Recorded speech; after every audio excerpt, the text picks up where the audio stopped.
அடிச்சிருவேன். யூனியனோட பேரை சொல்லி என்ன நீ ஊரை விட்டு அமிச்சிருவியா? கொஞ்சம் சும்மா விடு பாட்டி. வாயை மூடு. விடு பாட்டி, என்ன விடுன்ற. நான் சொல்றத முதல்ல கேளு. நீ கொஞ்சம் பேசாம இரு. இந்த பக்கம் தள்ளி நில்லு. என்ன பிரச்சனை? இங்க பாருங்க சார், லோடு இறக்குன கூலி நியாயமா தரேன்னு இவ ஒத்துக்கிட்டா. ஆனா இவங்களுக்கு அது போதாதான்.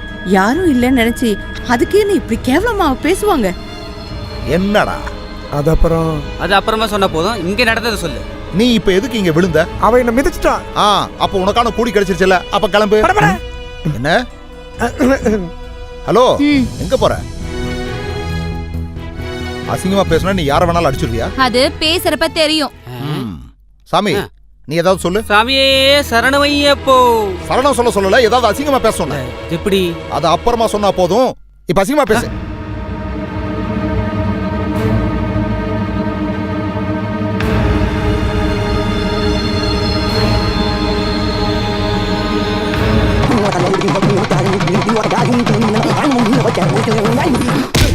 காரணமையப்போ. என்னையா இது? வாயிலிருந்த பல்லு. இவ்வளவு எதிர்பார்க்கல. ஏய், எல்லாரும் முன்னாடி நீ போலீஸ் மேல கைய வச்சுட்ட. உனக்கு மரியாதை கத்து கொடுத்தா நீ சரியா வருவ. இவளை புடிச்சு ஜீப்ல ஏத்து. ஐயோ சார், என் பொண்ணு அப்பாவி, அவளை விட்டுருங்க சார். அவளை கூட்டிட்டு போக வேணாம் சார். யாரும் இல்லையா இங்க?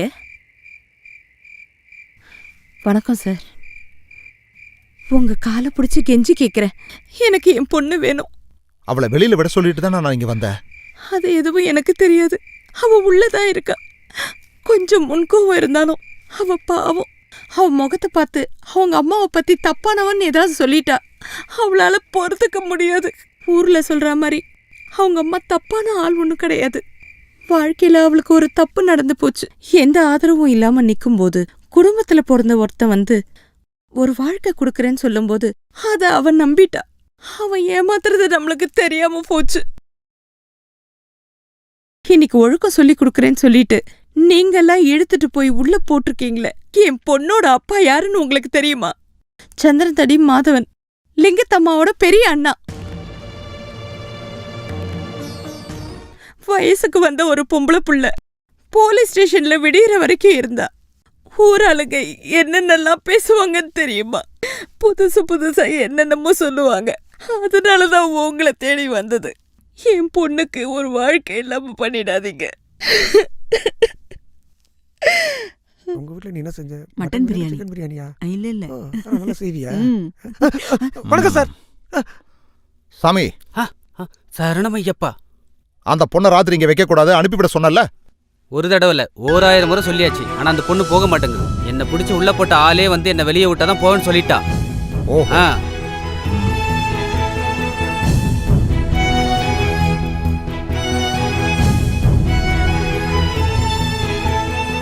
எழுந்துருடி. உங்கள்கிட்ட தான் சொல்லிட்டு இருக்க, எழுந்துரு. எதுக்கு? தப்பா பேசினா அடிப்பேன் பாக்கவா? அடிப்பேன். அது போலீஸ் மட்டும் இல்ல, மகாராஜாவா இருந்தாலும் அடிப்பேன். அது நீங்க ப்ரூவ் பண்ண விஷயம் தானே. நான் இங்க வந்தது உன்னை திட்டுறதுக்கோ அடிக்கிறதுக்கோ இல்ல. இங்கிருந்து உன்னை அனுப்பதான். டைம் வேஸ்ட் பண்ணாம முதல்ல கிளம்பு. போன்னு சொன்ன. சொல்றது கேளு கௌரி. ஓஹோ, அப்ப ரெக்கமெண்டேஷன் தான் இல்ல? ஏன் பாட்டி உனக்கு அசிங்கமா இல்ல இந்த மாதிரி ஆளுங்க காலை பிடிக்கிறதுக்கு? ரெக்கமெண்டேஷனுக்கு ஆளுங்க வந்தா அந்த ஆளு லாக்அப்ல போடுற சாருக்கு இப்ப என்ன புது மாற்றம்? சும்மா பேசிட்டு இருக்காம வண்டியில வந்து ஏறு. நைட் ஆயிருச்சு, நானே கொண்டு போய் விட்டுறேன். ஓ ஆமாமா, எந்த போலீஸோட உதவியும் எனக்கு தேவையில்ல. நான் போய்ப்பேன். வா பாட்டி. ஏன்டா இப்படி பண்ற? இப்ப போற அந்த வேகத்துல சின்னதா ஒரு ஆபரேஷன் பண்ணா போதும். அப்புறம் எந்த கன்ஃபியூஷனும் கிடையாது. அப்புறம் அவன் ஆம்பளி ஆயிடுவான். Strong gentleman. பேசுனதெல்லாம் போதும், முதல்ல அவங்களை கொண்டு போய் வீட்டுல. அப்புறம் யார் என்ன இங்க கூட்டு வருவா? கொஞ்சம் போயிட்டு வாங்க சாமி. சரணமையப்பா.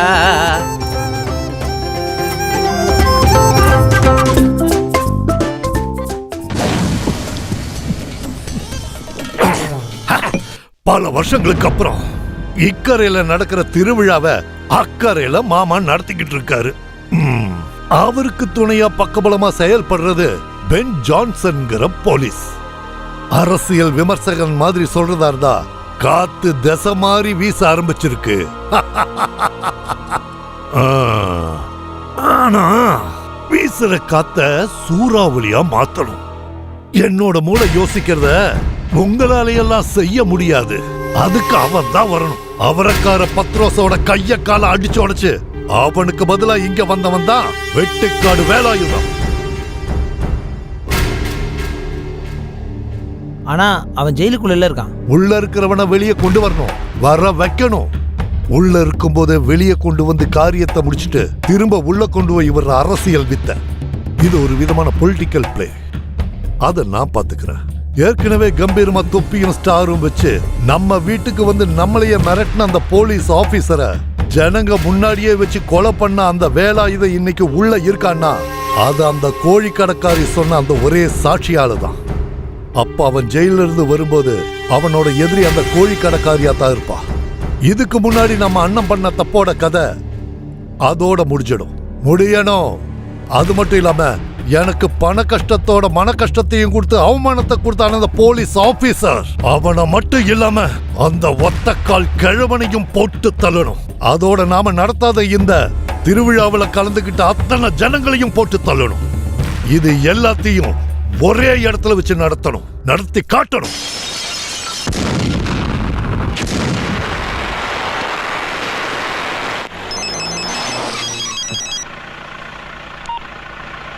ஹலோ, இங்க பழைய பாடுங்க.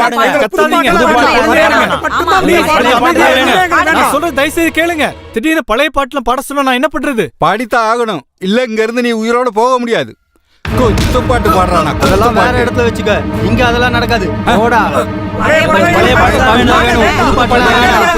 பழைய பாட்டு பாடுறா. போடா. பாடுங்கல.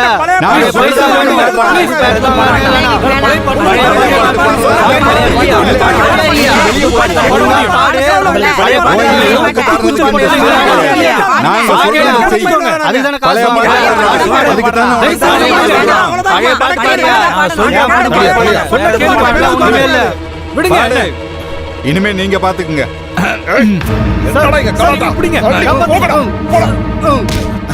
அது வேண்டாம். கச்சேரியும் சினிமா டான்ஸும் ஒன்னா வேண்டாம். சொல்லுங்க, உங்க பிரச்சனை என்ன சொல்லுங்க. இங்க பாருங்க சார், இவங்களுக்கு தேவை பழைய பாட்டு தான்.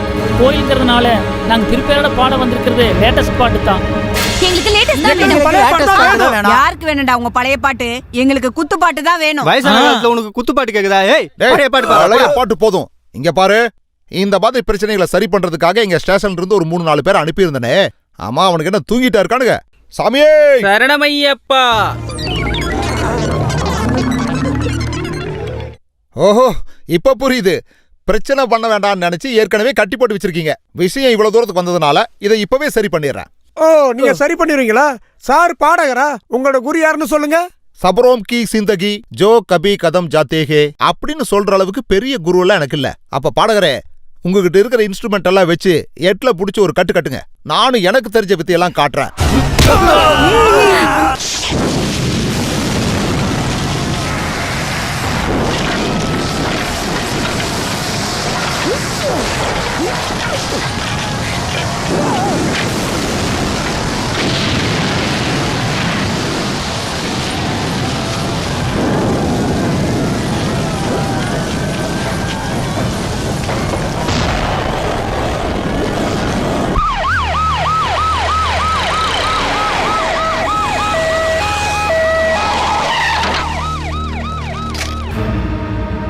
என்ன பண்ணிட்டு இருந்தீங்க?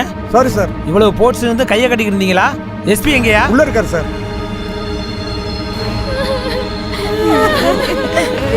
புள்ள எப்படி கிடக்குது? அப்பா, விட்டு போயிட்டு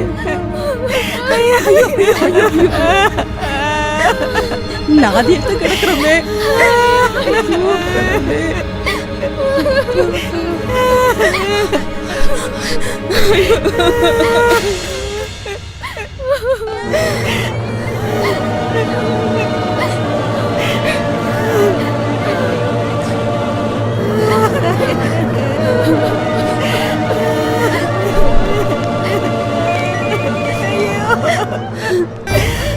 sir, yes sir, okay sir, I will.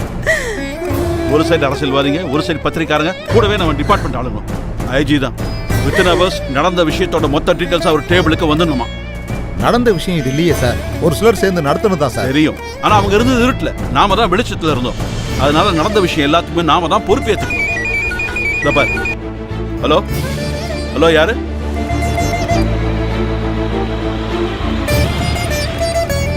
வணக்கம் சார். சார், உங்க தொகுதியில இப்படி ஒரு அசம்பாவிதம் நடந்திருக்கு. இத பத்தி நீங்க என்ன நினைக்கிறீங்க? சந்தோஷம் அப்படி சொல்ல முடியாதுல்ல, வருத்தப்படுற அப்படியும் சொல்ல முடியாது. யாரோ சிலர் செஞ்ச அதிக பிரசங்கித்தனம்னு சொல்லலாம். யாரு சார் அந்த ஒரு சிலர்? நானும் நீயும் இல்லம்மா, வேற யாருன்னு தெரியணும்னா அதோ அங்க.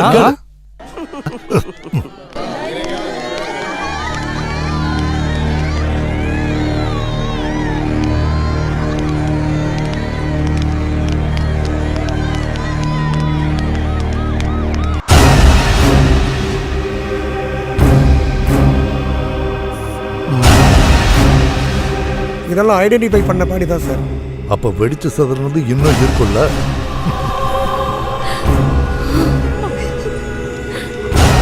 போஸ்ட்மார்ட்டம் முடிஞ்ச உடனே சொந்தக்காரங்களுக்கு கொடுக்க ஏற்பாடு பண்ணுங்க. சரியா சார்? ஓ சந்தோஷம். அப்போ திருவிழாவை நடத்தின எல்லாரும் இங்கதான் இருக்கீங்க. செத்து கிடக்கிறவங்களோட ஜாதகம் குறிக்க வந்திருப்பீங்க, மாமனும் மருமகனும் சேர்ந்து. இப்படி எல்லாம் நடக்கணும் முன்கூட்டியே தெரிஞ்சதுனாலதான் நான் இந்த திருவிழாவே வேண்டான்னு சொன்னேன்.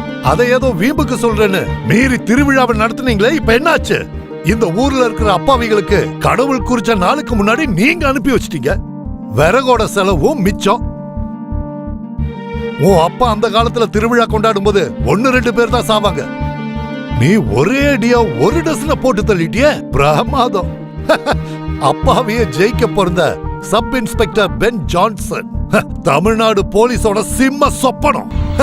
உன் ஜாதகம் எப்படி இருக்குன்னா, இனி வரும் காலத்துல இந்த ஸ்டார் எல்லாம் கழட்டி வச்சு தெருப்பறுக்கணுங்கிறது யோகம். அதோட கையில ஒரு திருவோட ஏந்திக்கிட்டு, இதோ இந்த எம்எல்ஏக்கு கிடைச்ச நிவாரண நிதியில இருந்து இவங்க எல்லாரும் முன்னாடி வச்சு நான் உனக்கு பிச்சை போடுறேன்.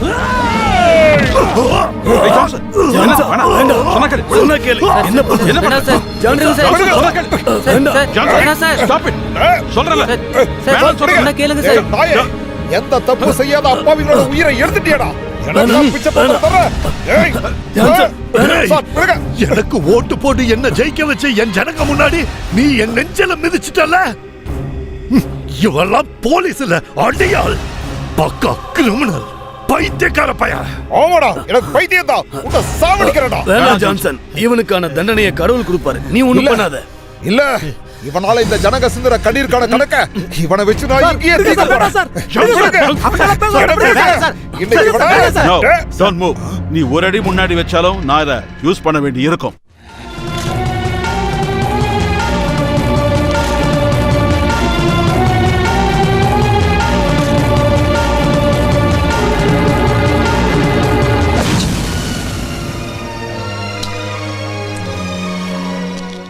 சப் இன்ஸ்பெக்டர் பென் ஜான்சனோட சூப்பர் பெர்ஃபார்மன்ஸ். மீடியாவில் அது ஒன்றும் ஹெட்லைனா வரல, ஆனாலும் இந்த தைரியம் அது கொஞ்சம் ஓவர் தான். ஆனா அவ்வளோ மீடியா அங்க கேமராவோட இருக்கும்போது நீ காட்டினது தைரியம் இல்ல, பைத்தியக்காரத்தனம். எம்எல்ஏவை கொலை பண்ண போனேன்னு செய்தி, அதை சப்போர்ட் பண்ற மாதிரி உங்க அப்பாவோட கிரிமினல் பேக்ரவுண்ட். சந்தோஷமா உனக்கு? அவன் அந்த இடத்துலயே கொன்றுதான் நான் சந்தோஷப்பட்டிருப்பேன். இதனால பெரிய நஷ்டம் நமக்கு தான். இதனால எனக்கு நஷ்டம் ஆனா கூட பரவாயில்ல சார். சாவ பார்த்து பயந்து இல்ல, நாங்க அமைதியானது நீங்க என் முன்னாடி காட்டின துப்பாக்கியால தான். நான் இந்த யூனிஃபார்மை போட்டுக்கிட்டு இது வரைக்கும் மனசார ஒரே ஒருத்தர் தான் சல்யூட் பண்ணியிருக்கேன், அது உங்களுக்கு தான். அதெல்லாம் தெரிஞ்சதுனால தான் நான் இவ்வளவு நேரம் உங்ககிட்ட பேசிக்கிட்டு இருக்கேன். இங்க பாரு, உணர்ச்சி வசப்படுறதுனால தான் இந்த உலகத்துல போரே நடக்குது. பொறுமை தான் நமக்கு தேவை. அவனுங்கெல்லாம் அரசியல்வாதிங்க, அதனால அவங்களோட ஒரிஜினல் குணத்தை வெளியே கொண்டு வரதுக்கு நாம சில விஷயங்களை பார்க்கல கேட்கலன்னு நாடகம் ஆடித்தான் கொண்டு வர முடியும். இனி அவங்களுக்கு எதிராக எந்த ஆக்ஷன் எடுத்தாலும் பழிவாங்கல் நடவடிக்கை தான் பத்திரிகைக்காரங்க எழுதுவாங்க. அது மட்டும் இல்ல, இதெல்லாம் வச்சுக்கிட்டு அவங்க எப்படி நம்ம மேல ரிவெஞ்ச் எடுப்பாங்கன்னு நம்மளால யோசிக்க கூட முடியாது.